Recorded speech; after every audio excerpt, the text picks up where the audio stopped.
आगे कोलकाता की खबर आपको बताते हैं, जहां पर आज से कंबाइंड कमांडर कॉन्फ्रेंस होने जा रही है। PM Modi combined commander conference का उद्घाटन करेंगे।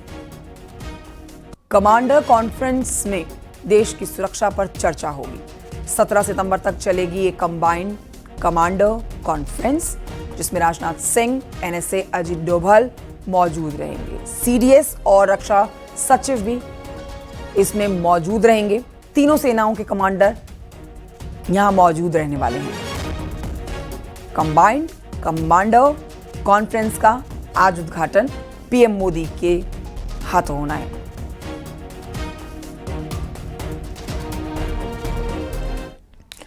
और आइए बढ़ते हैं आगे, आपको प्रतापगढ़ की खबर बताते हैं, जहां पर अपराधियों पर पुलिस प्रशासन का लगातार एक्शन जारी है। गैंगस्टर राजू यादव उर्फ राजीव की 72 लाख की संपत्ति को पुलिस ने कुर्क कर दिया। पुलिस प्रशासन ने 7.5 बीघा जमीन जब्त की। प्रशासन ने जमीन जब्त करने का यहां पर बोर्ड लगाया। साथ ही पुलिस ने कुर्की को मुनादी के माध्यम से कराया है। गैंगस्टर राजू यादव सपा नेता छविनाथ यादव गैंग का सदस्य बताया जाता है। शासन स्तर से चिन्हित 2 माफियाओं राजू यादव उर्फ राजीव यादव निवासी गुतनी थाना मानिकपुर तथा शेखर उर्फ राज प्रताप सिंह निवासी थाना बाघराय के विरुद्ध कुल 87 लाख की संपत्ति गैंगस्टर एक्ट के तहत कुर्क करने का आदेश श्रीमान जिला मजिस्ट्रेट प्रतापगढ़ द्वारा किया गया था। इस क्रम में आज दिनांक 14/9/2025 को राजू यादव उर्फ राजीव यादव की आपराधिक कृत्यों से अर्जित कुल 7.5 बीघा जमीन राजस्व टीम की उपस्थिति में कुर्क की गई। और आइए बढ़ते हैं आगे, आपको बताते हैं कि यूपी में ऑपरेशन क्लीन जारी है। मेरठ के लोहिया नगर थाना क्षेत्र में पुलिस ने मुठभेड़ के दौरान शातिर गौ तस्कर एहसान को गिरफ्तार किया। ये 3 तस्वीरें आपके टेलीविजन स्क्रीन पर। मेरठ, कासगंज, सहारनपुर, जहां पर ऑपरेशन क्लीन के तहत अपराधियों को पकड़ा गया है। गौ तस्कर हैं कुछ यहाँ पर ऐसे अपराधी हैं जिन्होंने कई घटनाक्रमों को अंजाम दिया है। 25,000 रुपए का इनामी बदमाश भी पुलिस के हत्थे चढ़ चुका है। तो सहारनपुर में भी यहाँ बदमाश के साथ मुठभेड़ जो हुई है, उसमें इस एनकाउंटर में शातिर बदमाश के पैर में गोली लगी है।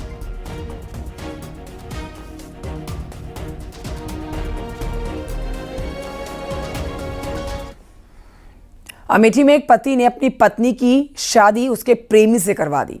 शादी के प्रेमी के साथ पत्नी को विदा किया है। तस्वीरें भी आप देख रहे हैं। देखिए, बहुत ही हैरान करने वाला मामला है। पति ने अपनी पत्नी की शादी उसके प्रेमी से करवा दी। हिंदू रीति रिवाज के तहत ये शादी कराई गई है। बतौर यहाँ पर कुछ रिश्तेदार भी मौजूद रहे हैं जो शादी की साक्षी बने हैं। वो दूसरे से बात कर रहे थे तो मुझे जानकारी मिली। हाँ। मैंने उसकी शादी करा दी उसी के साथ। नहीं तो वो चाह रही थी कि आपने करवा दी? वो चाह रही थी। वो किसी दूसरे की चाह रही थी? जी। अच्छा, कब शादी हुई थी आपकी? 2 मार्च को। कौन सी 2 मार्च? ये 2 मार्च 25 को। अच्छा, कितने दिन आपके घर पे रही वो? 2 महीने थी केवल बस, और अपने घर पे थे। 2027 विधानसभा चुनाव से पहले बीजेपी पार्टी स्तर पर वोटर लिस्ट की जांच करेगी। देखिए, बूथ स्तर पर चलने वाले अभियान में लोगों के घर घर जाकर मतदाताओं का सत्यापन किया जाएगा। इस जांच के बाद पार्टी फर्जी मतदाताओं और जिन लोगों के नाम 2 जगहों पर वोटर लिस्ट में शामिल हैं, उनके नाम कटवाने की कोशिश करेगी। बताया यह भी जा रहा है कि राज्य निर्वाचन आयोग की मतदाता सूची में करीब 1.5 करोड़ मतदाताओं के नाम ग्राम पंचायत और नगरीय निकाय की मतदाता सूची दोनों में होने की बात सामने आई है।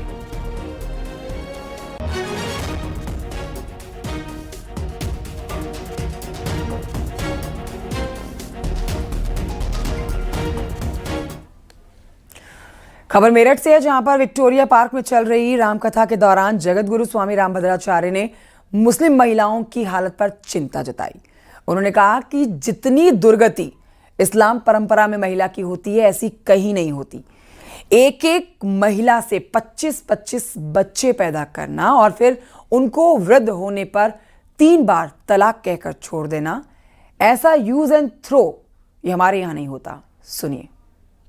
जितनी दुर्गति इस्लाम परंपरा में महिला की हुई, ऐसे कहीं देखी नहीं जाती।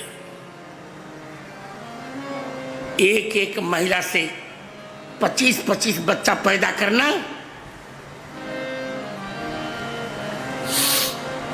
और फिर उनको वृद्ध होने पर 3 बार तलाक करके छोड़ देना।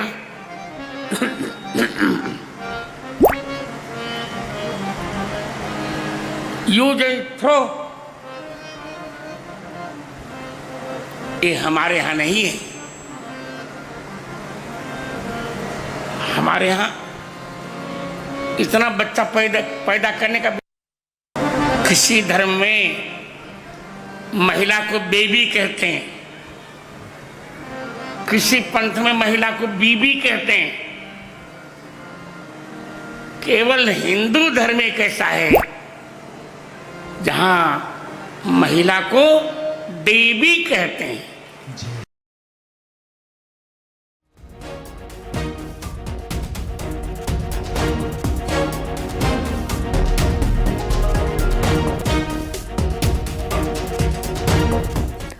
और ये बढ़ते हैं आगे, बहराइच की खबर जानिए, जहां पर एआईएमआईएम के प्रदेश अध्यक्ष शौकत अली ने राजा सोहेलदेव को लेकर एक विवादित बयान दिया। एआईएमआईएम के प्रदेश अध्यक्ष शौकत अली ने राजा सोहेलदेव को लुटेरा बताया। शौकत अली ने कहा कि लुटेरों से बचाने के लिए मसूद गाजी बहराइच आए थे। शौकत अली ने मसूद गाजी को भारतीय बताया। और वो जो जिसकी बात कर रहे हैं सुहेलदेव कौन था वो? सालार मसूद गाजी लुटेरे नहीं थे, सुहेलदेव लुटेरे थे। सालार मसूद गाजी मुसलमान थे और मुसलमान के खून में शामिल है कि वो इंसाफ परस्त होता है।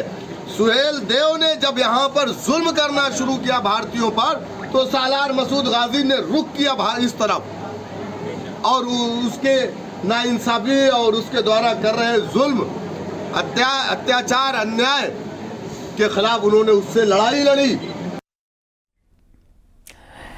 संभल के समाजवादी पार्टी के सांसद जियाउर रहमान बर्क ने एटीएस यूनिट बनाने का विरोध किया। उन्होंने कहा है कि संभल में इसकी कोई जरूरत नहीं है, यहाँ इंडस्ट्री, रोजगार और यूनिवर्सिटी की जरूरत है। उन्होंने आरोप लगाया कि एटीएस यूनिट की आड़ में मुसलमानों को परेशान किया जा रहा है। संभल से हिंदुओं के पलायन पर सरकार के दावे को उन्होंने सरासर गलत बताया। ये कहूँगा कि हमारे संबल के लोगों को, यहाँ संबल के बासिंदे हैं, उनको एटीएस कार्यालय की जरूरत है। उनको ज़रूरत है यहाँ पे यूनिवर्सिटी की, अच्छे मेडिकल कॉलेज की और उद्योग की, जिससे कि लोगों को रोजगार मिल सके। जो एक बात कही जा रही है कि लोग संबल से गए हैं, संबल से लोग डर से नहीं गए, पलायन नहीं करा, बल्कि पूरी से सुविधाएं मिलाई। अगर बीजेपी की सरकार ये कहती है कि हम यहाँ के लोगों का सम्मान करते हैं, तो अगर आप यहाँ यूनिवर्सिटी खोलोगे तो ऐसा थोड़ी नहीं कि मुस्लिम समाज के बच्चे ही पढ़ेंगे, उनसे आपको चिड़ हो सकती है मुसलमानों से, लेकिन हिंदू समाज के भी जो लोग रह रहे हैं उनके बच्चों का भी भविष्य सुधरेगा। लखनऊ में मुख्यमंत्री योगी आदित्यनाथ ने जनता दर्शन कार्यक्रम में लोगों की समस्याओं को सुना। उन्होंने अधिकारियों को लोगों की समस्याओं का जल्द से जल्द समाधान करने के निर्देश दिए हैं।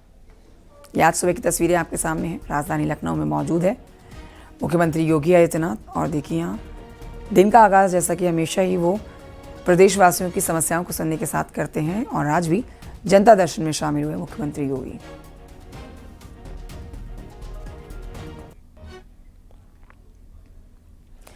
बीजेपी के फायर ब्रांड नेता संगीत सोम ने समाजवादी पार्टी और कांग्रेस पर तीखा हमला बोला। उन्होंने कहा कि कांग्रेस और सपा की दोस्ती सांप और नेवले जैसी है, जल्दी उनके बीच में लड़ाई शुरू हो जाएगी। उन्होंने दावा किया कि जब समाजवादी पार्टी की यूपी में सत्ता में वापसी कभी नहीं होगी, तो इसीलिए एसपी बौखलाई हुई है। 2027 में प्रदेश में तीसरी बार बीजेपी की सरकार बनने जा रही है, ये कहना है संगीत सोम का।